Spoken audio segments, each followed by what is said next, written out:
ADR, promoting dialogue. It's 6 p.m. in Dakar. Good evening and many thanks for staying tuned to West Africa Democracy Radio, broadcasting on 94.9 FM and around the world on wadr.org. Welcome to Newslink. Here are the top stories. Senegalese MPs in a majority vote lift Ngom's parliamentary immunity to face the court over money laundering allegation. We have 136 participants, including 10 by delegation. 130 voted in favor, as the 10 votes per delegation are in favor. Consequently, the Assembly passed to remove the parliamentary immunity of our colleague, Mohamedou Farba Ngom, is lifted. Exiled former Gambian leader Yahya Jammeh comments on his party's leadership crisis and trial of right abuses. Whether anybody likes it or not, by the grace of the Almighty Allah, I'm coming. Threats of sending me to jail. Let them wait until I arrive there and we see who's going to jail. All what they're telling you is a bunch of nonsense. Inshallah, the day of our rendezvous is coming, and it will be a day of accountability. Police in Côte d'Ivoire arrest 100 youths for an attack on a Gendarmerie command in the east of the country, and in Liberia, a Bantu Speaker of National Assembly Fonati Kofa and 6 others receive invite from the National Police over the Parliament building fire. Please stay tuned for details of these stories and more. Here is Abdullahi Hassan with Newslink. Many thanks for joining us and a warm welcome to our listeners from within and beyond the South region. We begin in Senegal, as the National Assembly has lifted the parliamentary immunity of Mohamedou Ngom, known as Farba. The opposition MP close to former President Macky Sall will now be heard by the court. As you will recall, the Minister of Justice referred the matter to the nation's judiciary for a ruling. This follows a referral from the Public Prosecutor's Office of the Financial Judicial Pool, which suspects money laundering. The vote took place without the presence of Mohamedou Ngom's colleagues, who decided to boycott the session. Malik Njai is the president of the Senegalese National Assembly. Mes chers collègues, sur 165, nous avons... Ladies and gentlemen, out of 165, we have 136 participants, including 10 by delegation. 130 voted in favor, as the 10 votes per delegation are in favor, 3 against, and 3 abstentions. Consequently, the Assembly passed to remove the parliamentary immunity of our colleague, Mohamedou Farba Ngom, is lifted. Ladies and gentlemen, there being no further business, I propose that the Assembly adjourn and leave it to the Conference of Presidents to set the agenda and timetable for our future work. There being no comment, it is so decided. The meeting is now adjourned. La séance est levée. Malik Njai is the president of the Senegalese National Assembly.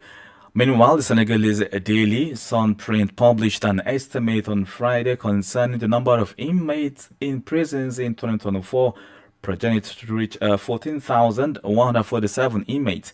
These alarming figures highlight the ongoing issue of prison overcrowding. During the annual conference of heads of public prosecutors, Senegalese Minister of Justice Ousmane Diané expressed concern about the situation. Francis Boniface tells us more. The Senegalese daily Le Soleil reported the figures in its Friday edition. In 2024, the prison population is estimated at 14,147, while the capacity of the country's 37 prisons is 4,924 places. This represents a surplus of nearly 8,000 places. The robust correctional prison in Dakar has more than 3,000 inmates against a capacity of 2,467. In Sédhiou, in the south of Senegal, the prison holds 159 prisoners, although it has only 116 places. The Mbo West prison holds 754 prisoners for a capacity of 650. At yesterday's annual conference of heads of public prosecutors' offices, Senegal's Minister of Justice expressed his concern about the situation. Ousmane Diané wants to involve the justice system more in strengthening the Senegalese economy. He denounces the non-execution of pecuniary sentences in certain areas since 2022. To relieve overcrowding in detention centers, the former regime introduced electronic bracelet sentencing. According to the Directorate of Criminal Affairs and Pardons, the number of people sentenced under electronic monitoring rose from 278 to 562 between October 2023 and January 2025. Francis Boniface reporting there. Former Gambian President Yahya Jammeh says he will come back to the country to reclaim the leadership of his party. The ex-Gambian leader, in a viral audio message, says he will not go to jail, adding that he's not afraid of trial.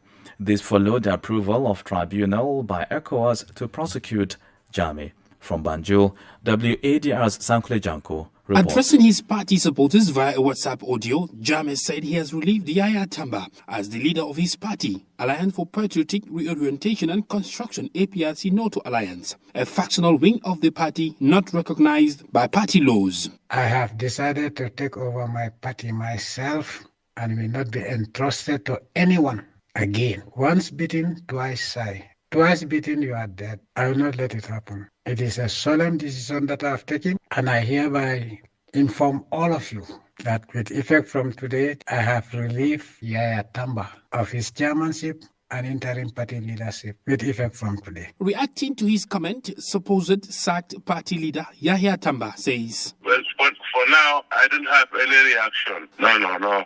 I think he has spoken, it's okay. It is important to note that Yahya Jammeh founded the APRC, but has long been led by Fabakary Tombon-Jatta, the current Speaker of the National Assembly. As stipulated by law, the elected current chairperson, Tombon-Jatta, cannot be dismissed by an oral note. WADR reached out to the APRC for comments, but the secretary to the party, who also doubles as its spokesperson, Amul Nyasi, says the party executives are yet to officially meet over Jammeh's statement. Meanwhile, as the country prepares to commission the hybrid court to try perpetrators of rights violations from July 1994 to January 2017, the exiled former Gambian leader said he is not going to jail. Whether anybody likes it or not, by the grace of the Almighty Allah, I'm coming. Threats of sending me to jail. Let them wait until I arrive there and we see who's going to jail. All what they're telling you is a bunch of nonsense. Inshallah, the day of our rendezvous is coming, and it will be a day of accountability. I will come, and let me find you there. Don't run away. And in fact, if you run anywhere, I'll get you. Don't run away. Just stay and arrest me and put me in jail. You think I'm afraid of going to court? Baba Hydra, whose father was allegedly killed on the orders of Jammeh, said Jammeh will surely have his day in court. As a victim, one thing I have to say, the last time I checked in the Gambia, we're applying the rule of law. And as far as I'm concerned, with all the crimes committed during his tenure of 22 years, karma is very funny, and I think is what is happening now. And if the karma is bringing him back to face justice, he's welcome. Let him come. We're waiting. Yahya Jammeh, who has been in exile in Equatorial Guinea since losing an election in 2016, could soon face prosecution. In December 2024, ECOWAS heads of state approved a special court for the trial of crimes committed under Jammeh's regime from 1994 to January 2017. For Newslink on West Africa Democracy Radio, I am Sankulu Janka reporting from Banjul. More stories coming up on West Africa Democracy Radio. Newslink continues. Let's now take you to Guinea, where a former Minister of Higher Education and Literacy has rejected accusations of embezzlement of more than 650 billion Guinean francs. Dr. Ibrahima Koroma rejected the allegations at the opening of the case against him at the Court for the Repression of Economic and Financial Crimes.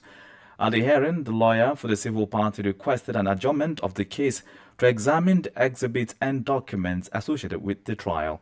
But the court rejected the request and continued with the debate. Christopher Ticho has more in this report. The lawyer for the civil party, Antoine Pepe Lamar, had requested an adjournment, arguing that he had to gather all the documents in the case. But the president of the court, Yakuba Conte, denied the request, stressing that the defendant had already spent several months in detention and that it was urgent to begin the trial. In a referral order read by Yakuba Conte, the former minister is accused of embezzlement of public funds, which concern sums of 232 billion Guinean francs, 225 billion Guinean francs, and 154 billion Guinean francs. In his first statement, Dr. Ibrahim Makuruma denied the fact of which he is being accused, stating that he only held public office between 2011 and 2021. He recalled that he was Minister of Pre-University Education and Literacy from 2011 to 2017, then Minister of Urban Affairs and Regional Planning from 2017 to September 2021. He also insisted that he always ensured the regularity of administrative activities as the principal authorizing officer of his ministry's budget. After the discussions, the defendant's lawyers requested the provisional release of their clients. However, the representative of the state judicial agent opposed this request, arguing that the defendant had to pay a bail fine of 100 billion Guinean francs. Unable to pay, Dr. Ibrahim Makuruma remains in custody while the trial continues. Christopher Aticho filed that report. In Côte d'Ivoire, the gendarmerie has arrested around 100 young people from the locality of Abeche in the east. According to a statement from the prosecutor at the Agbeguru Court of First Instance, these individuals are implicated in the arson attack on the gendarmerie brigade in the area. Recently, youths in Beche who were angry about gendarmerie observation posts along the town's access routes expressed their frustration through protests. Imoradet has the rest of the details in this report by our Abidjan correspondent Albin Ade. In a statement, the prosecutor of the Agbenguru Court of First Instance announced that a judicial investigation has been opened against the arrested individuals. They are accused of involvement in the disturbances that occurred in Betia earlier this week. The charges include disturbing public order, illegal possession of weapons, intentional destruction and damage to public buildings and property, among others. The statement revealed that the incident began during a routine check last Monday when members of the Betia Gendarmerie Brigade immobilized a motorcycle whose rider lacked the required administrative documents. Later in the day, the youth leader of the locality, along with 6 others, went to the brigade's offices to demand the return of the confiscated motorcycle. According to the prosecutor's statement, several individuals armed with projectiles, machetes and rifles later showed up at the brigade chanting anti-gendarmerie slogans. The youth eventually forced their way into the premises, vandalizing furniture, computer equipment and vehicles before setting the building on fire and fleeing the scene. In response, the gendarmerie called for reinforcements, which led to arrests of around 100 individuals and the siege of multiple weapons. In the aftermath of the unrest, the local prefect imposed a 72-hour curfew from 7 p.m. to 6 a.m. Local authorities have stated that this measure could be extended if necessary. A more that with that report filed in by WADR's Abidjan correspondent Albin Ade. Elsewhere, the Liberia National Police has invited the embattled Speaker of the House of Representatives, Fonati Kofa, and 6 other lawmakers in connection with the ongoing investigation of the fire outbreak that engulfed the country's parliament building on December 18, 2024. The Liberia National Police's communication to the House of Representatives addressed to Speaker Richard Kuhn of the Majority Bloc listed key lawmakers, including the embattled Speaker, Kofa, and 6 other lawmakers, all of the Minority Bloc, as persons of interest. From Monrovia, Grace Joshua reports. The Liberia National Police has stated that given the sensitive nature of the investigation and the need for transparent proceeding, they have identified members of the House of Representatives as persons of interest in the ongoing probe and will summon them for questioning. The police assure the public of their commitment to conducting the investigation professionally while respecting the right of all individuals involved. Police Inspector Gregory Coleman, during a recent press briefing, revealed that investigators has gathered sufficient evidence pointing to arson as the cause of Capitol building fire on December 18, 2024. So at this point in time, we are definitive about the arson. We have identified people of interest in this investigation. Those people of interest are being reached, and in case where they do not show, they will be arrested. Meanwhile, the national chair of the opposition Congress for Democratic Change, Anthony Augustus, cooperated with the investigation and ensured the cooperation of all individuals under his employed. He emphasized his absolute innocence in connection with the events. For West Africa Democracy Radio, I'm Grace Joshua in Monrovia. You are listening to Newslink here on West Africa Democracy Radio, broadcasting on 94.9 FM and online on wadr.org. Here's a reminder of our top stories.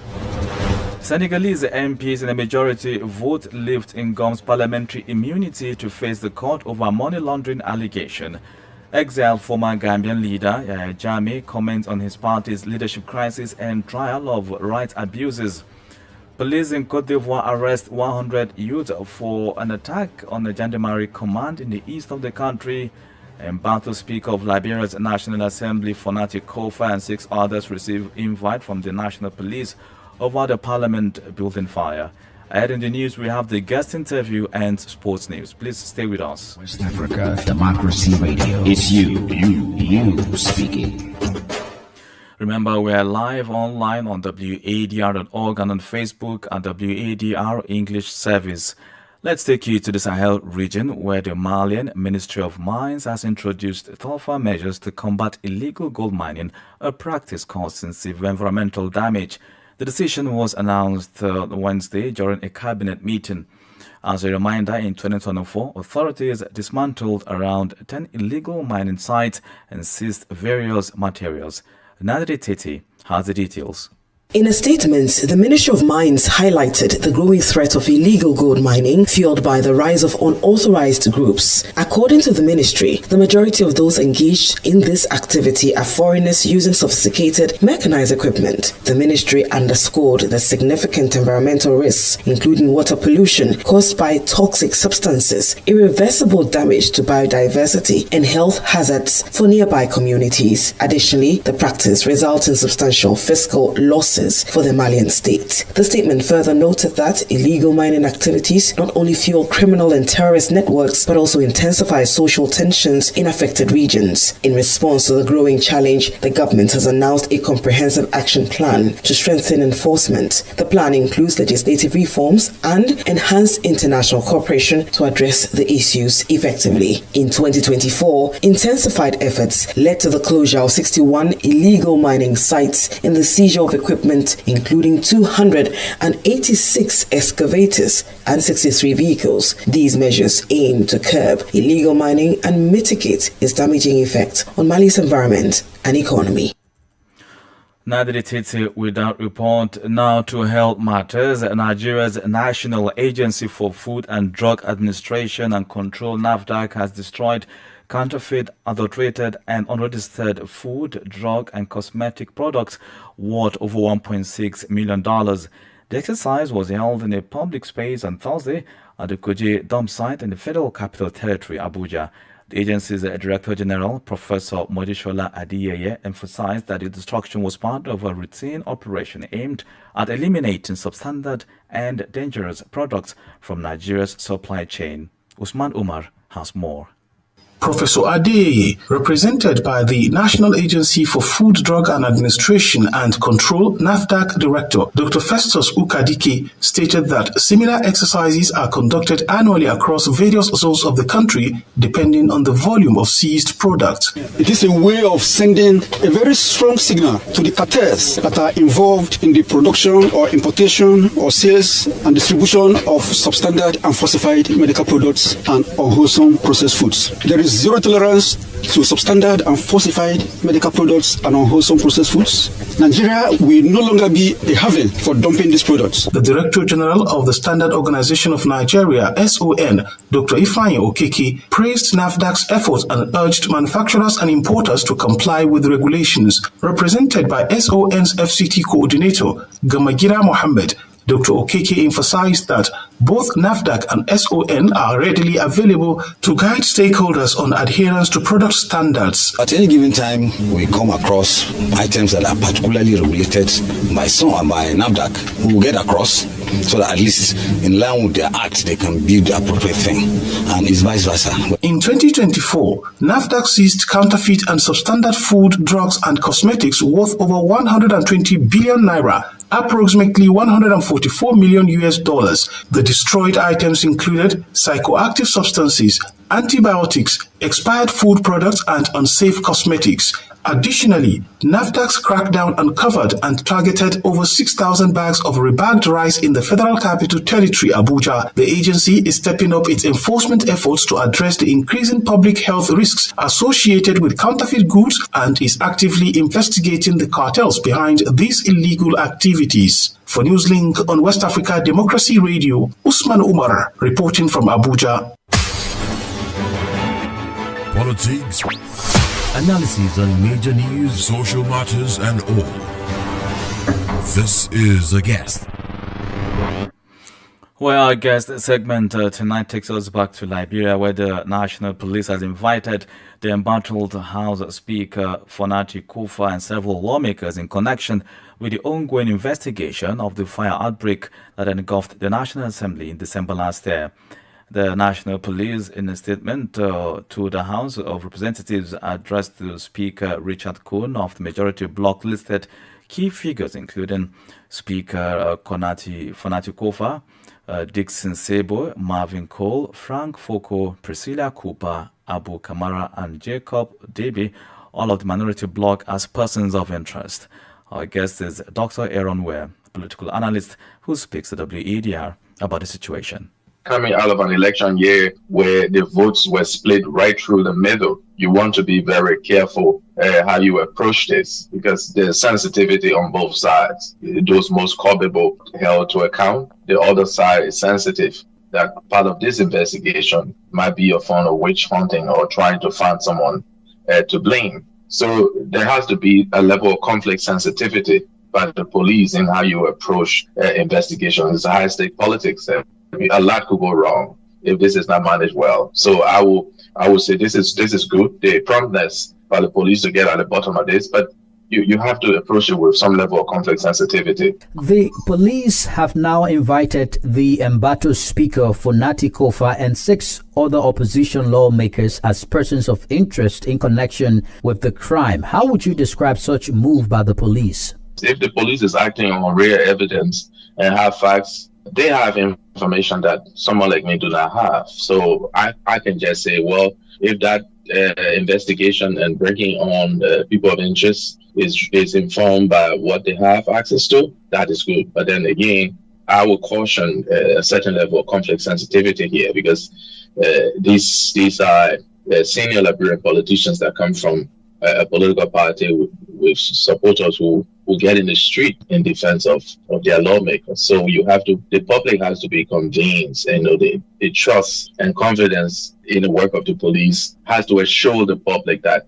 all of this is acting in the right interest of the Liberian people. Study shows that there is very little trust in the police. Study shows that there is also very little trust in the criminal justice system in Liberia. So the mistrust between the public and these critical national institutions run very deep. And so matters like this, it could get worse if the due level of sensitivity are not being considered. But the embattled Speaker Kufa has constantly called on the state to invite international investigators into this case. What do you think could be the reason for his statement? Well, I think he's right there calling on international partners to be involved to look at the evidence. He's basically saying we need a fresh pair of eyes, outsiders, to look at this evidence and to be involved in the decisions that are being made. He's in a very subtle way questioning the objectivity of the police and questioning the political neutrality of the police in handling this matter. That feedback is going back to this political party and going back to partisans who will easily join him to say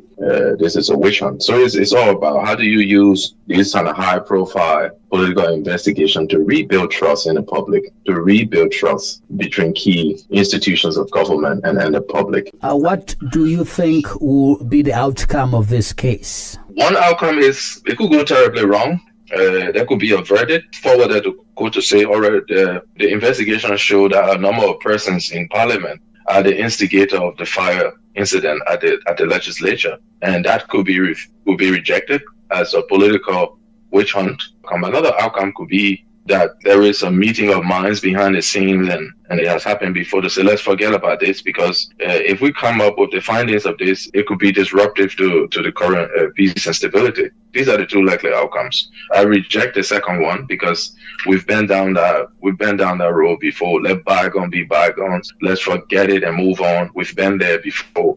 I think we should find the actual culprit, and because it is sensitive, the process has to be very transparent about what really happened, and all the key players need to be involved. All political parties, key political parties with constituents, so that they believe that this is not some witch hunt. They believe that it really happened, and there are people who instigated the fire incident. So these are the two likely outcomes based on my study of recent public investigation. Maybe there's a third outcome here. Just blame ordinary Liberians who may have been taking instructions from people in a higher up.